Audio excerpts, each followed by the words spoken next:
Good morning, everybody. Welcome back to the channel. First things first, Merry Christmas to each and every one of you, and a very, very Happy New Year. Fingers crossed we'll all have a better year than we did. 2022 should hopefully be better than 2021. It's not exactly got off to a blinding start with everything that's going off at the moment, but we'll see how it progresses. Also, I want to say a great big thank you to everybody who sent me little well-wishing messages. Get well soon. Had a slight problem with my left eye. It seems to be on its way to being sorted now. I was going to do a video last week, but I really didn't want to come on camera looking like Ray Milland in The Man with the X-Ray Eyes. It wouldn't have been good. So I decided to not bother last week. And also an amazing thank you to each and every one of you for keeping the group going while I've been down with it. You've been brilliant with your Christmas posts. I've loved all these Christmas movies. You've made the page or the group as festive as it could possibly be. I've dropped the odd post in there, but to be honest, with my eye being the way it was, I've not been able to watch TV for more than about an hour before my eyes started stinging. So I've not watched a great deal of anything over the last week. But as I say, it's on its way to being better now. I'm looking forward to catching up on a lot of Christmas films over the next couple of days. A little bit late, but we're getting there. But thanks ever so much to all of you for keeping the group going. You've been absolutely brilliant, as per usual.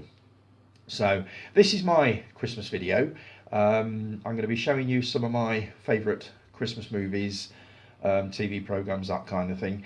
I've steered clear of what I would class as the mega popular ones, mostly because everybody's pretty much already talked about those. But yes, I do like Home Alone 1 and 2. Home Alone 2 is one of the few sequels that you would class as pretty much as good as the original. What others have I seen? I did start watching the Christmas Chronicles. I've got about half an hour of that one left. Loving it, but I'm just curious to see how it finishes. We established a couple of days ago that I haven't seen Elf, but I'm going to make an effort to watch that over the next couple of days. I believe it's on Sky Christmas or something like that. So I will try and take that one in and let you know what I think of that one. And I've also not seen the Muppet Christmas Carol. Oh, sorry, I haven't seen Muppet Christmas Carol either. I think I've seen probably the first 5 or 10 minutes of it at some point, but I have never actually watched it all the way through, so I have no idea what Muppet Christmas Carol is like. That's another one that I need to catch up on. So I'll start by showing you some of the ones. I've got a stack here of DVDs to go at. I'll start with what I would class as the children's stuff. I do tend to turn into a big kid round about this time of the year. I do love watching Christmas cartoons and stuff like that. They kind of just make me feel festive. And one of my favourites is that one, Frosty the Snowman. It's actually narrated, I believe, by John Goodman. I believe this is an old one from. Oh no, it's not John Goodman, because this is late 60s, isn't it? The sequel, Frosty Returns, is narrated by John Goodman, which is pretty awful. But the original Frosty the Snowman is just basically the story of the song, or is the song the story of the TV programme? I can't remember. But I love this. I've seen this quite a few times, and I will be putting that on a bit later on. And in the 60s and 70s, Christmas TV, Christmas children's television was ruled by these guys. Rankin Bass. They did animated versions of this one for one, Rudolph the Red-Nosed Reindeer. Rediscover the original Christmas classic for the first time on Blu-ray. Do you remember when Rudolph visited the island of misfit toys and Santa asked Rudolph to guide his sleigh on Christmas Eve? It's basically the tale of Rudolph the Red-Nosed Reindeer. There's nothing more you can say about it than that. It's a classic animated puppet type thing. I love watching that. And another one from the same stable is that one, Santa Claus is Coming to Town. I don't know whether it's how it actually happened or what, but it's the origins of Santa Claus. It's narrated by the late great Fred Astaire, and obviously features the song Santa Claus is Coming to Town. That's another one that I enjoy watching, and I'll probably watch that one a bit later on. And the final one from the Rankin Bass Studios was this one, The Year Without Santa Claus. I don't think I've ever sat through this one all the way through. I believe it's about an hour and 20 minutes. I think I've managed to get to about 40 minutes before falling asleep. It's not the best one, but it's a passable way to spend an hour. You've also got a couple of extras on this. I think something to do with a donkey and Rudolph's shiny new year. So I don't think I'll be bothering with that one today, but I do enjoy watching it. And also, I love Charlie Brown, especially the seasonal ones. He did one called The Great Pumpkin, which is obviously set on Halloween. And there are 2 or 3 Christmas specials on this, which I absolutely love. I watch these every year. Charlie Brown, just brilliant. And if we're talking television, if you're a product of the 70s, you'll remember this. A lot of children's series, a lot of television series had Christmas specials. And this series was one of them, The Ghosts of Motley Hall. It was a kids series, ran around about 1975, 76, and they did 2 special Christmas episodes, which I love watching. Just very, very festive. I remember watching them in the 70s when they were on, and obviously when I watch them now, I'm transported back there. So I love that. And also, Magpie. Nothing very festive about Magpie, I would hear you saying if you remember Magpie. But Magpie and also Blue Peter used to do special Christmas editions, and they were very, very famous for their Christmas charity appeals. And there's a Christmas special on this which I will watch later on. I've seen it a few times and I do love it. I think that's all of the TV ones. If you're looking for something a little bit darker as far as Christmas goes, Black Christmas. Not the remakes, they've done 2. I believe one of them was only a couple of years ago, 2019. I did watch the 2019 version and can't say I was overly impressed. I think I fell asleep about an hour into that one. This, however, is marvellous. It's atmospheric, it's dark, it's creepy. The stars in this, you've got Margot Kidder, who became Lois Lane in the Superman movies. Olivia Hussey, who played a major role in Jesus of Nazareth opposite Robert Powell. And you've also got John Saxon in this, who I remember from Enter the Dragon and also from the original Nightmare on Elm Street. So that's a brilliant horror movie if you want something a bit darker. And if you want the creepiest Christmas ghost story ever, go for The Woman in Black. I remember watching this for the first time in the 80s and it scared the crap out of me. It contains one of the most famous ever jump scares about 3/4 of the way through it. If you've seen this, you'll know exactly what I mean. But as far as Christmas ghost stories go, that is amazing. And back on the subject of Christmas ghost stories, no Christmas was complete without these. The BBC ghost stories for Christmas.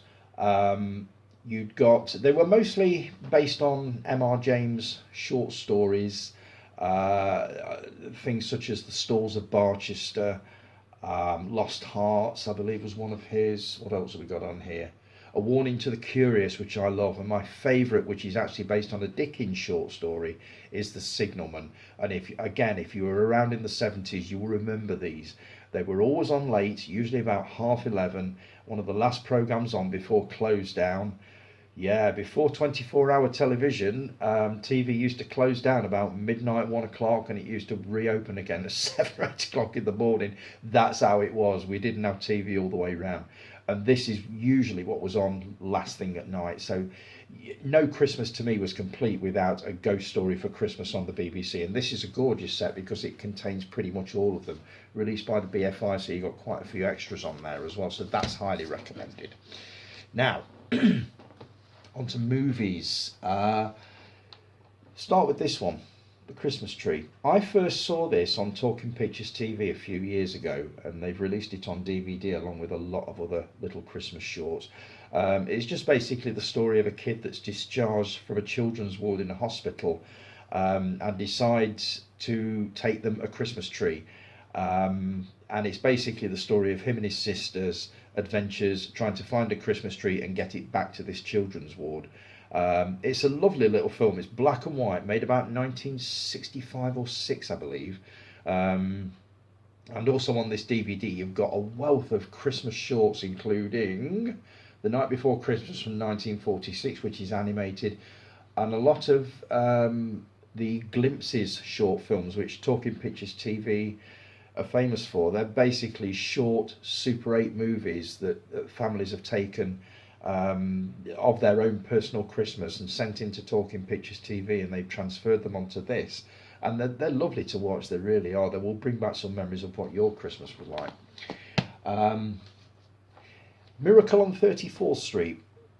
There was nothing wrong with the remake. Richard Attenborough was brilliant as Santa Claus. The story itself was great. It was pretty much the same as this one, but given the choice between watching this one and the remake, I always go for the original black and white version. It's just a lovely film, and again, very, very festive. Um, Holiday Inn, starring Bing Crosby and Fred Astaire. This is the movie that gave us White Christmas. This is the movie where White Christmas is sung for the very first time by Bing Crosby, which obviously became a standard of Christmas. This is a good film. It's not seen as often as probably White Christmas itself, but I enjoyed that. I thought that was really good. One of the most classic Christmas movies ever, It's a Wonderful Life, starring James Stewart. Never ever get bored of this. One of my colleagues at work actually went to see this on the big screen last week at I believe it was Cineworld, and he absolutely loved it. Never seen it before. So yeah, this is a classic. This gets watched every year. I haven't had a chance to watch it this year, but I'm certainly hoping to get a chance to watch it at some point. Let's see. Santa Claus the movie. Oh, what can you say about this? Dudley Moore plays an elf, and it's basically another one that's the story of the origins of Father Christmas. It was produced or directed by the guy that did the Superman movies, Alexander Salkind. So you know what you get in here. You've pretty much heard about it. It's about 35 years old. It's just a good classic Christmas movie, and one that I don't watch every year, but I do watch every 2 or 3 years. I'm about due for another view of this one, so maybe later. One of my favourites, White Christmas. Bing Crosby. It's an Irving Berlin musical. What can you say? Danny Kaye. I absolutely love this. This normally gets an airing every single Christmas morning. I normally put on the Christmas dinner, and while the Christmas dinner is bubbling away on the stove, I will put White Christmas on and sit and watch it. And I don't think today is going to be any different. So that's a classic. And my favourite ever Christmas movie, bar none, Scrooge. I do love the Alistair Sim version, but this I absolutely adore. The songs are good.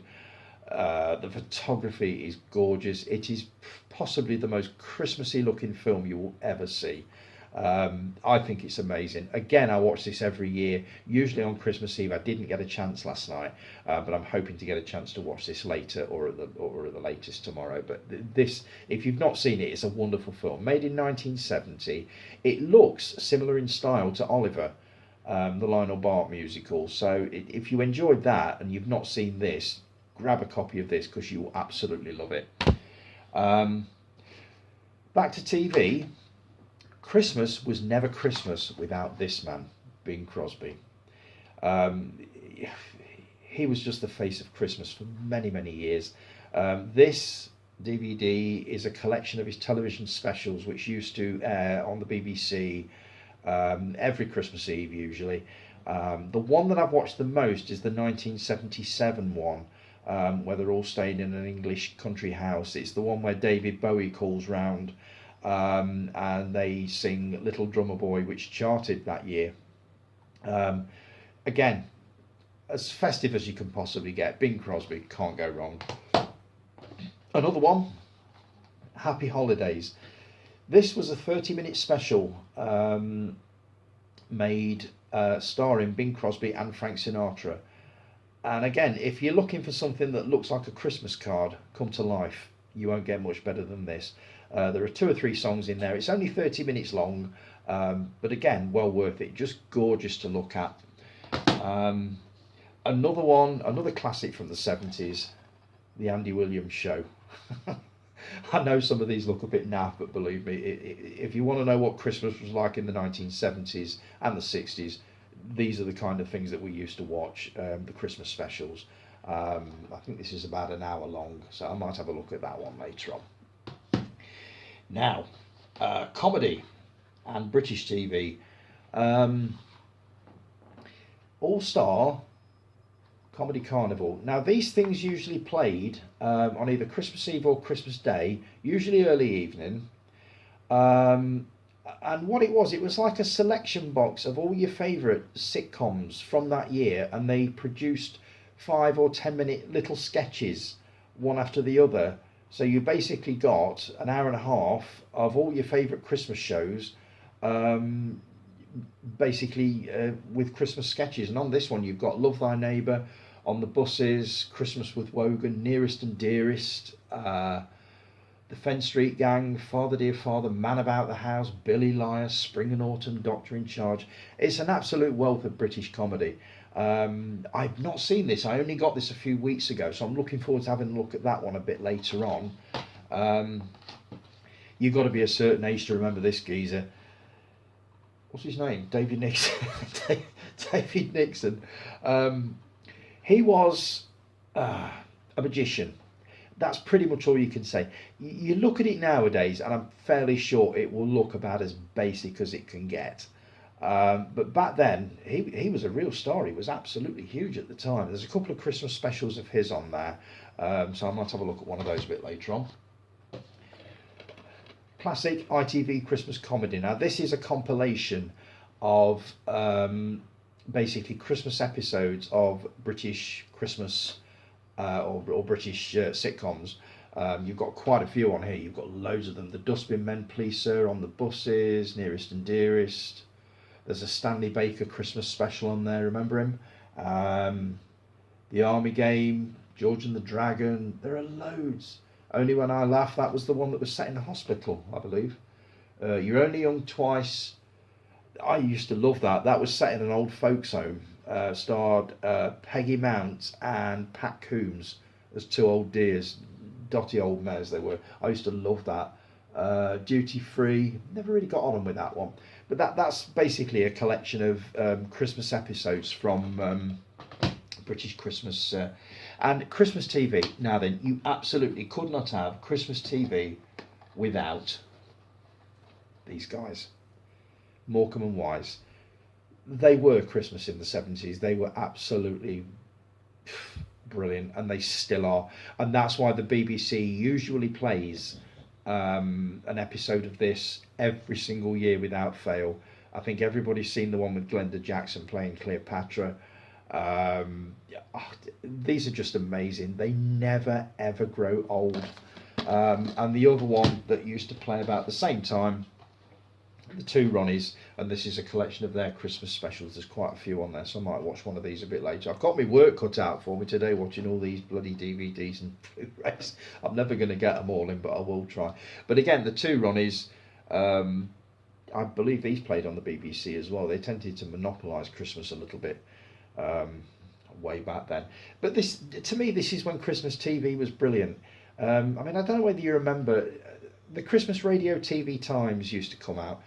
And it was an event. It was brilliant. I used to spend hours thumbing through it and circling programs that I was going to record on my VHS player, VHS. Now, I bought the Radio Times probably about 3 weeks ago. I haven't even looked at it. I've sort of glanced through it very quickly, but Christmas TV nowadays, is it just me, or is it absolute and complete not a crap? It was Christmas TV years ago. It was a time when everybody used to gather around the set and just watch what was on. And there were only 3/4 channels back then, so we didn't have satellite and cable and all this sort of thing. And Christmas TV was a real event. It was absolutely amazing. And now, what have we got now? Strictly Come Dancing. you've got hours and hours worth of soaps. I love EastEnders, and I will watch that one. But the thought of sitting through Emmerdale and bloody Hollyoaks and Christ knows what all, I don't know what happened to Christmas TV. It just went wrong somewhere along the line, and it's not the same as it was. It's nowhere near the same as it was. It hasn't got the same look to it. So I tend to save a lot of this kind of thing to watch on Christmas Day because there's sod all else on, basically. So, right, I'll leave it at that because I've banged on for about 20 minutes now. I'll be back a little bit later. I'm going to do a little video of all the stuff that I've bought over the last couple of weeks. I've got some catching up to do with you guys, haven't I? And also, I've not unwrapped any presents yet. I've not unwrapped anything. I will be doing a little bit later on when I've got the dinner under control. So tomorrow I should be coming on to show you my Christmas haul. And I'm hoping you guys will do the same. It'd be brilliant if you all did a little video showing me exactly what you've been bought for Christmas, what Santa's bought you. So that'd be amazing if you all did that. But until then, have a lovely day, folks. Enjoy your Christmas dinner. Stuff yourselves stupid. I am going to do that most definitely. There's going to be dinner, and then there's going to be all sorts of other stuff. I'm not going to be able to move by about 7 o'clock. So have an amazing day, and once again, thanks to each and every one of you for keeping the group going while I've been away. And I will see you all hopefully tomorrow, and hopefully even a little bit later when I've done this next video of what I've been buying over the last few weeks. Take care, folks. Have a lovely day, and I will talk to you all again later. Ta-da.